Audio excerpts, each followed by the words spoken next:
Hey everyone, welcome back to another video. Today we're going to be taking a look at the Gerber knives Air Ranger.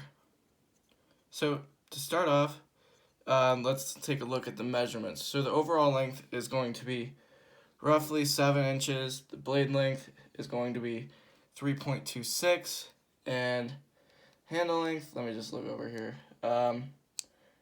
is 4.16 inches. So a little bit longer handle than you got blade, and then comparison for size. Here's the Benchmade knives mini griptilian, and here is the Ontario Knife Company Rat II. So definitely a little bit bigger than the Rat II, not by much though. Close these knives for comparison, and then this is produced in China. You got kind of a clip point blade here, partially serrated. No real sharpening choil. Kind of put one there, but it's not really useful. So the serrations actually work as the sharpening choil. Thumb studs work all right. They're not too much in the path of the slicing path. To flat grind, not full flat grind, and blade other than the word it's Gerber, and the serial number is pretty sterile. Ergonomically speaking, not too bad. Under here is a little sharp, and the liner does poke out, or the liner lock does poke out a little bit. And then the action on this guy, actually not bad. They actually did the detemp pretty good here.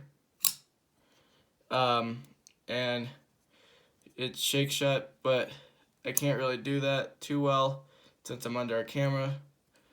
But yeah, you can get it to shake a little bit. And this is on Teflon washers. Teflon, you typically can't get this good of action out of Teflon. But yeah, you can only really miss the thumb stud deployment if you do it not right. Centering on this guy, pretty close, just favoring the clip side a little bit, and then on the actual handles, it's kind of like an aluminum is what they say. This aluminum handles. No real liners other than the liner lock insert. Fully open design, fully open back, has a little lanyard hole back here, and can't really take it apart because they use red Loctite because this is Chinese made Gerber. Clip, it's only left side tip down carry, which I don't really like. Blade steel on this guy is 7CR17 MOV, and blade finish is kind of a bead blast finish. And then it's manual, so non-assisted, which, see there, I didn't open it right, so I missed it. They got a nice thumb ramp back here, holds in pretty securely. No real flex on here, no real flex in the handles. But let's get to some of my issues for this now. So with the lock, there's some pretty serious rock lock in here. So like if you push on the blade slightly, you get your lock bar to move quite a bit, and that is actually really not safe, because say you were cutting something and you're putting pressure on here and your lock bar disengaged because of that, it could close on your hand, and you don't really want that. And then the pocket clip, I really wish it was right side tip up carry, because that's what I prefer, but you may think different. It's on Teflon, which actually isn't too bad in this case because it actually has a smooth action, not really sticky, not really stick slippy. And then the blade steel for the price and like the QC issues for the price, fit and finish isn't too great. It's alright, but stuff is off.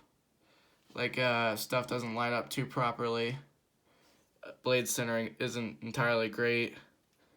And blade steel for the price, it's 7CR17 MOV, which really isn't that great.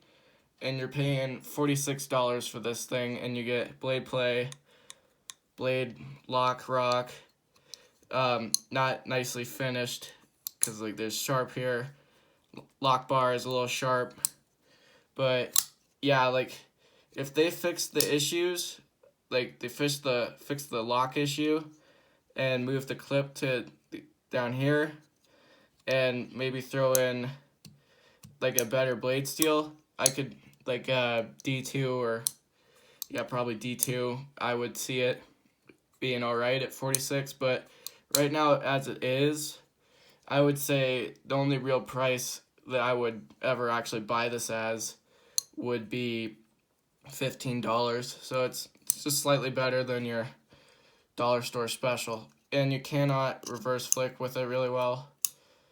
That doesn't work too well, and then actually slides in your pocket pretty okay. Not too sharp on the back, which is interesting.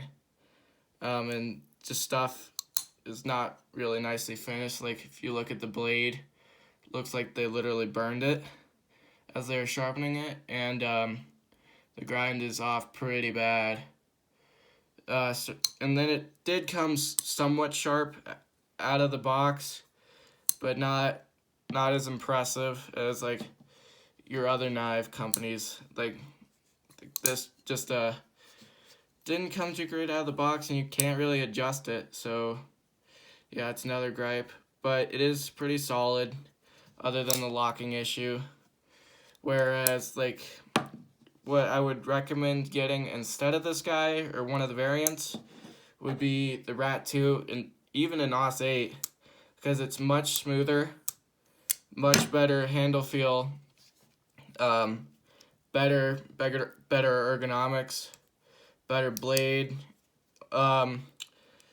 better blade steel. OS 8's better than 7CR17 for quite a bit, and the OS 8 version's only $30, and you could upgrade it to D2 for only $37, and then there's quite a bit more stuff you can do with this.